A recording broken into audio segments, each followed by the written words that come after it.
Hey everyone, Georgie here with Ukraine Matters. The situation at the front lines in Ukraine continues to be difficult, and we need to understand that it will continue being difficult until Ukraine gets more resources.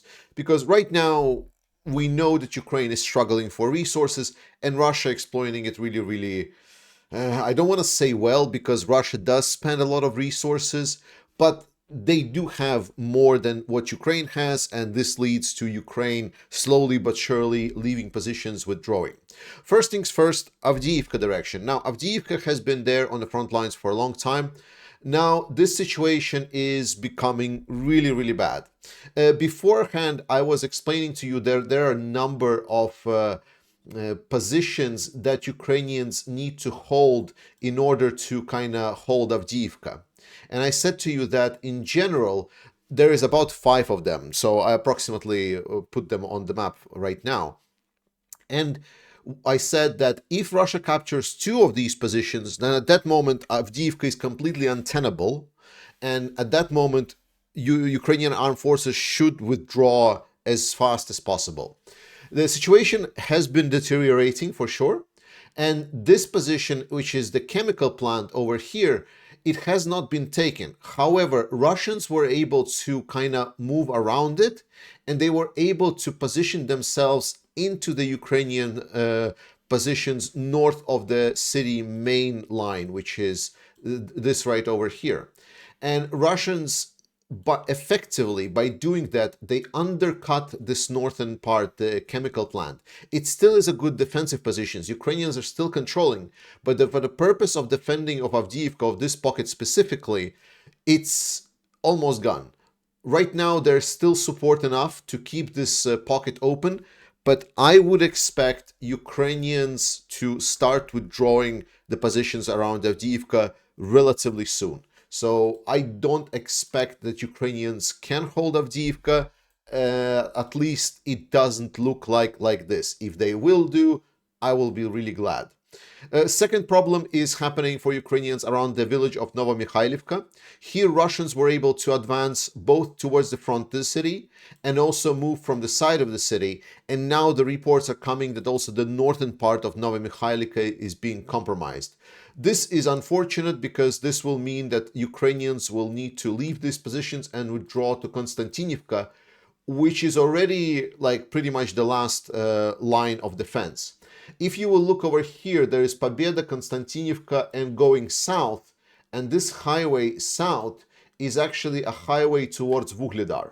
So this is a connecting line that connects these 3 cities and allows the front line for rotations and other purposes. So if this line is cut, it's going to make some problems for Ukrainians and essentially makes defense of Vuhledar a lot harder. So we're going to see what's going to happen with Novomikhailivka, but again, without the influx of resources, I don't expect Ukrainians will be able to hold this. We need to understand that when I say that Ukraine will not lose with just European Union support, that doesn't mean that they will have enough resources to resist Russians in taking their land. They will be kind of fighting the Russians, yeah, with what they have, yes. They will be falling back, yes.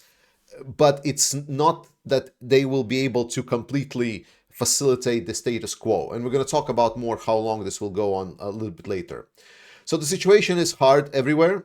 Taking of Avdiivka and Novoselivka would be definitely difficult for Ukrainians. Most likely we will see that Russians will kind of cut it off here, and they will cut it off here, which in a big picture is not as big, but these are 2 strong points in Ukrainian front lines.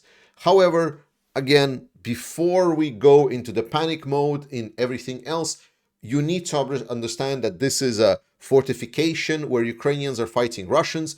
As one fortification is abandoned, they will move in to the next line of defense, and they will be defending it on the next line. And once that is fallen, if that is fallen, then Ukrainian will move to the next line of defense. I know we all want Ukrainians to move forward and advance, but to do that, Ukraine needs resources. It is dependent on its allies to produce resources.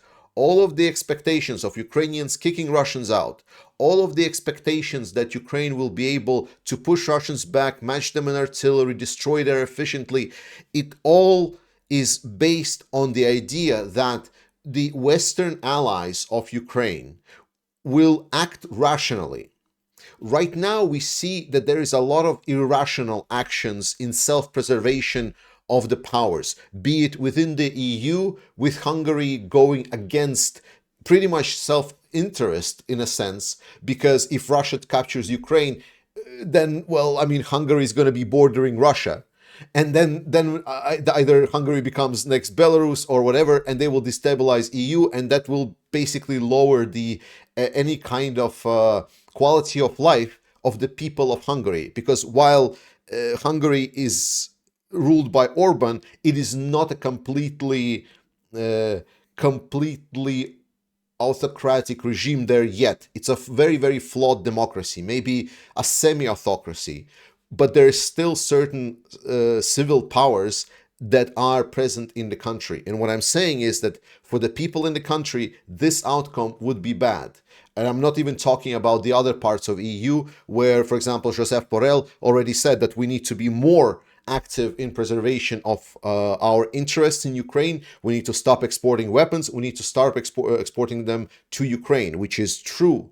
And to be honest, me as a European, if we get into a situation where Donald Trump will be elected, if we get into a situation which is going to be atrocious for European continent, I believe European powers need to very honestly look each other in the eye and start considering preemptive military actions.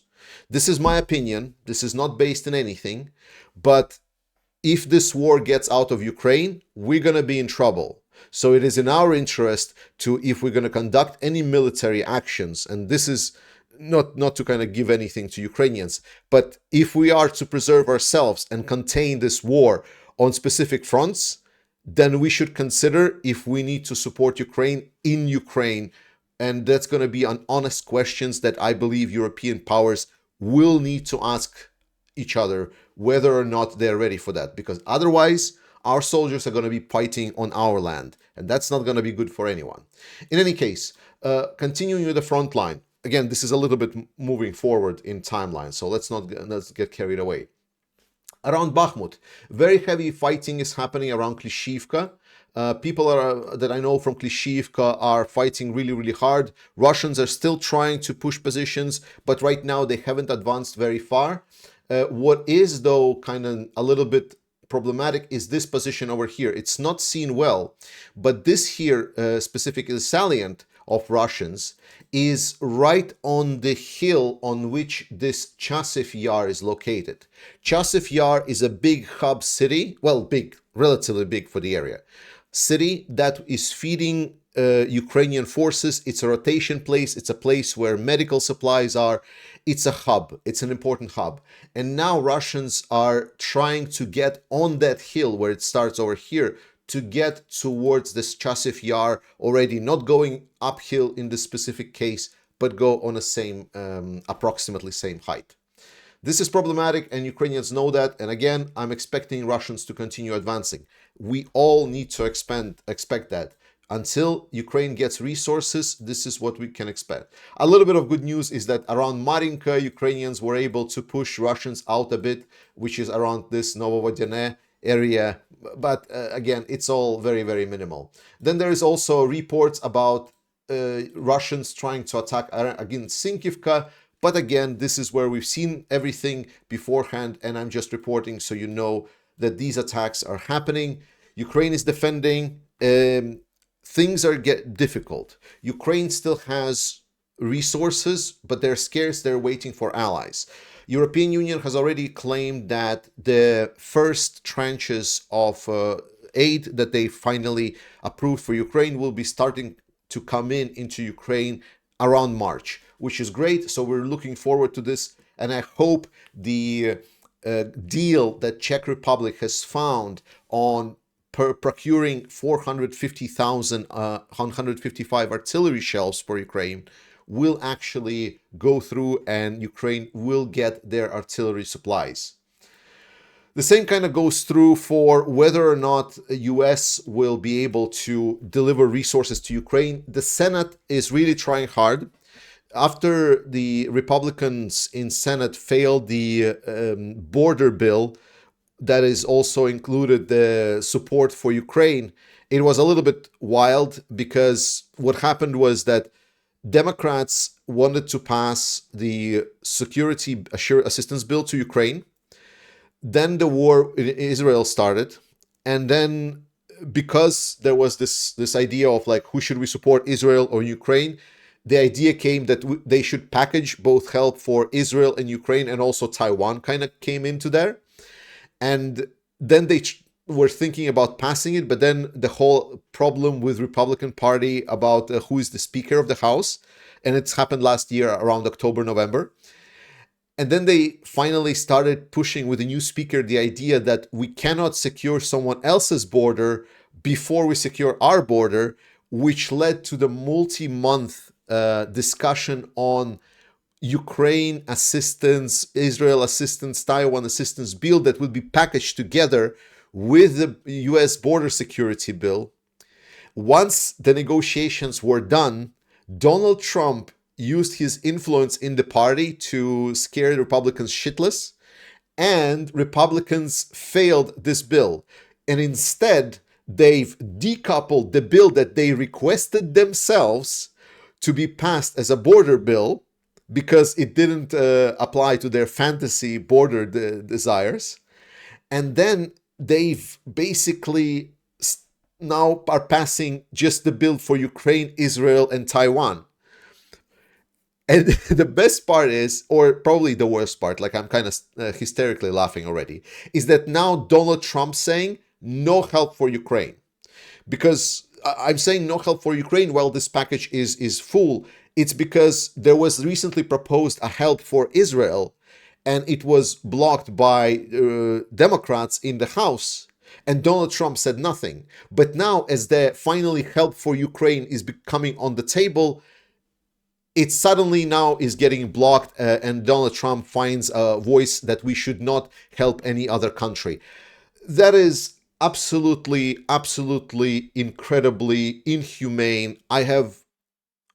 I don't have anything good to say about Donald Trump, and what he's doing to Republican Party is absolutely disgusting. It's atrocious. It's breaking all of the norms and respect that anyone outside of US had for US. It's very hard to continue looking at US and a Republican Party that is now becoming a MAGA party, or pretty much finishing its full conversion into the MAGA party. And whatever hope there was that after Trump was done is now out. So my perspective is that while Senate will potentially get this bill through, it will not make it to the House. And if it will make it to the House where it needs to be voted, then Donald Trump will do everything just to play into the Putin's desires. Donald Trump is the enemy of Ukraine. He's the enemy of democracy. He's the president that is actively looking to destroy our current setup of alliances and a world. He's a danger to democracy. Don't vote for Trump. We continue on with something different. Russia is having a bit of an issue. So Ukraine has taken a new strategy, or kind of refined their strategy on longer strikes, and they're striking now Russian oil refineries. And I was like, okay, this is great. Then I started Googling, well, oil refineries. Well, how many of them Russia does have? And then I found this map. This is unfortunately from 2011, so I had to put a couple of these myself in. And I made this map just a little bit more clearer on how to look at this. So here we see the oil refineries that Russia has. And I'm going to turn off the camera just for a second, just so you can see.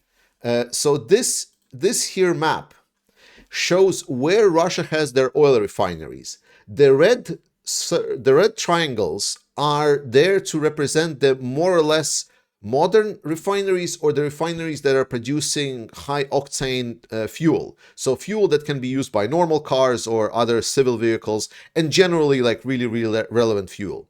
The yellow ones are the ones that are also focusing mostly on the lower grade fuels. And what you might see looking at this map is that there is very, very few of them. After you kind of count all of them, it turns out that Russia has only about 33 oil refineries for its whole territory.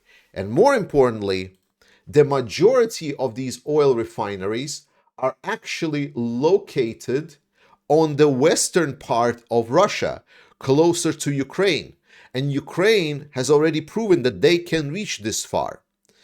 And that is a big problem for Russia, because while maybe they can get a lot of oil, refining that oil is gonna become problematic.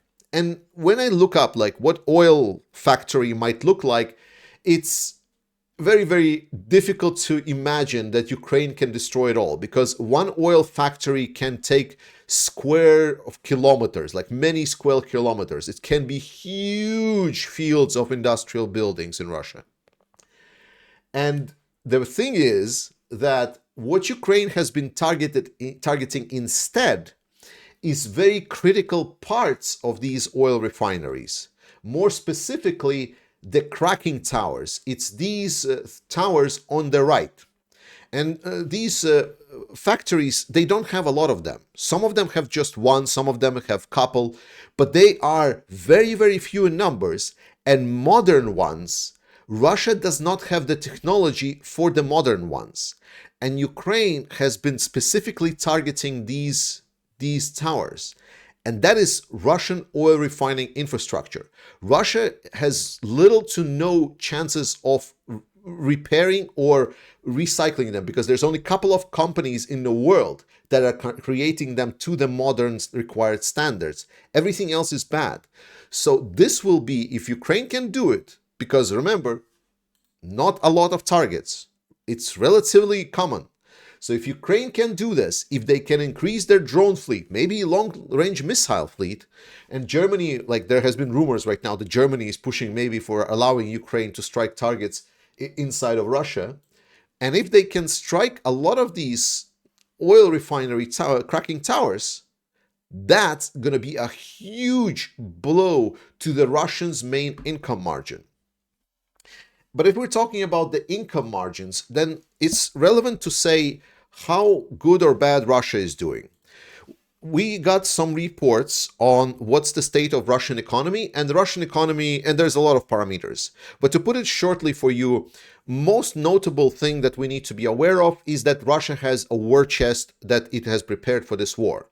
The war chest was quite large. However, this war chest has dwindled significantly.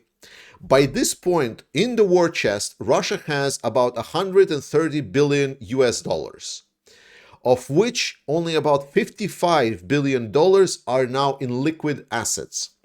Roughly speaking, with the budget that Russia outlined right now, they can sustain this kind of a war for about a year with their liquid assets, using that 55 billion.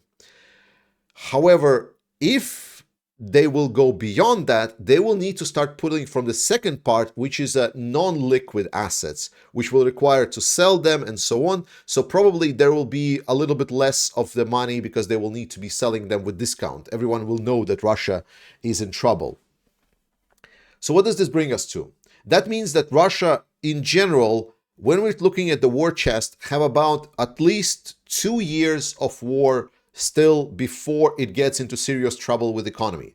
So when people are stating to you that Russia's economy is about to collapse, no, it's not. They still have a plenty of war chest, but it is dwindling. Thank you so much for watching this. I love you guys. Please keep strong in these dark times.